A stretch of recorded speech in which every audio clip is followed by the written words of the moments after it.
The Bible is full of mysterious things that we don't know the answers to, and many of those mysteries have deepened as we've gotten further from the events described in the Holy Book. But there are a few Bible mysteries that might have finally been solved.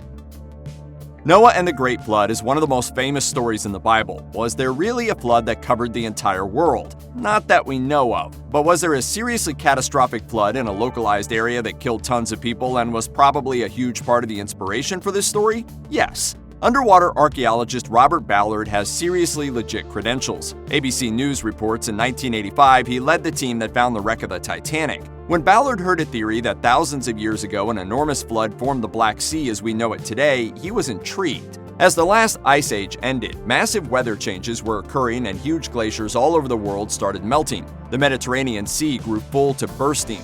The theory says that water exploded over the strip of land where Istanbul is today and rushed into the Black Sea, which was only a small freshwater lake at the time. The force of the water is thought to be 200 times that of Niagara Falls and destroyed everything in its path. Ballard went looking for evidence and found that 400 feet below the surface of the Black Sea was an ancient shoreline. About 37,000 acres of land and everything on it, including people and animals, seems to have been wiped out very quickly.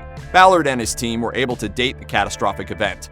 About 5000 BC. And that is about the time that the Bible says Exactly. Noah and the Great Flood happened. I mean, wow. Wow, so it nailed it.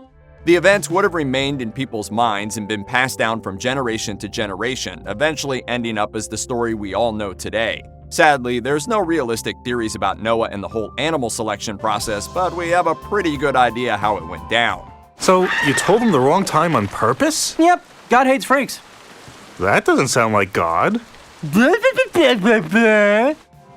When the Pharaoh in Exodus refuses to let the Jewish slaves go, Moses brings down holy hell on Egypt. The 10 plagues that God sent, including infestations of pests like locusts and flies, frogs overwhelming the Nile River and covering the country, extreme thunderstorms of hail and lightning, then days of darkness. And who could forget everyone's favorite plague, the water of the Nile turning into blood? While there's a lot of debate if any of the events in Exodus really happened, scientists prove the plagues aren't as unlikely as you might think. According to The Telegraph, it all comes down to a combination of volcanic eruptions and global warming. In 2010, climatologists found there was a dramatic shift in the Egyptian climate during the end of Ramses II's reign. Rising temperatures would have dried up the Nile, and the stagnant water would have attracted a certain type of algae that made the water look red like blood. Toxic algae causes frogs to reproduce faster, so they would suddenly have been everywhere. When the frogs died, insects flourished. An epidemic of mosquitoes carrying disease could have sickened people and livestock. As for the storms and darkness, the eruption of a volcano 3,500 years ago spewed ash everywhere and could have resulted in massive storms that blocked out the sun.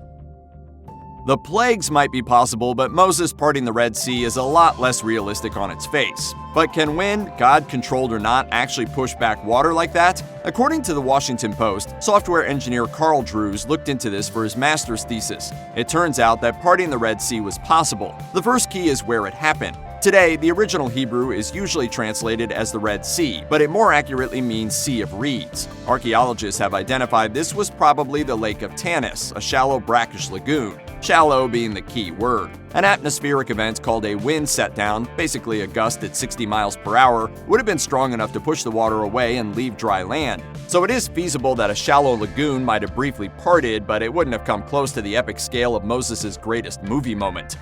Nothing is ever good enough for you people. No wonder God hates you. Two of the Gospels mention Jesus' body being wrapped in a shroud before he was buried. As with any biblical item, people have been desperate to locate this cloth. The most famous candidate today is the Shroud of Turin.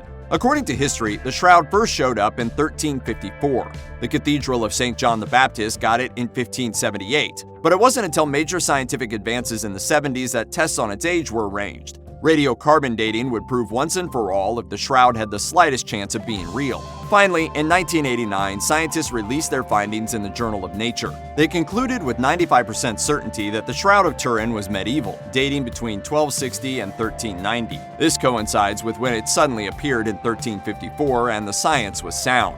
That settled it for most people, including the Vatican, which refers to the shroud as an icon, more like religious art and not a true relic. If that's not enough, another study in 2018 found that the bloodstains on the shroud are probably fake because scientists were, quote, unable to find a single position of a body in which the blood flowed onto experimental cloths to create the stain pattern. However, regardless of blood flow, true believers would say that we're missing the point entirely. The point is, I work in mysterious ways. I mean, out there. In the Gospels, Jesus wanders around and hands out miracles left and right. He heals people with leprosy, raises a guy from the dead, and famously at one point in the Gospel of Matthew, he walks on water. How was that possible? If you believe Jesus was the Son of God, it has a pretty simple explanation. Or you can reject the whole story outright and say that this miracle never happened. What happened here was a miracle, and I want you to acknowledge it. All right, it was a miracle. Whether you have faith in divine powers or not, some scientists figured out a way that walking on water could be doable. According to Live Science, in 2006, scientists discovered that under very specific conditions, ice formed in what is now Lake Kinneret. While you'd never get freezing conditions in that area today, there were two notable cold snaps, including when Jesus was alive. There's a section where salt springs flow into the freshwater lake, and this would have enabled the freezing. A floating patch of ice just below the surface would have been hard for onlookers to see, especially if it had rained recently, and it could have supported a human. While this icy scenario seems extremely unlikely, sometimes you just need to let it go and believe that it could have happened for purely scientific reasons. Check out one of our newest videos right here. Plus, even more grunge videos about your favorite Bible stories are coming soon. Subscribe to our YouTube channel and hit the bell so you don't miss a single one.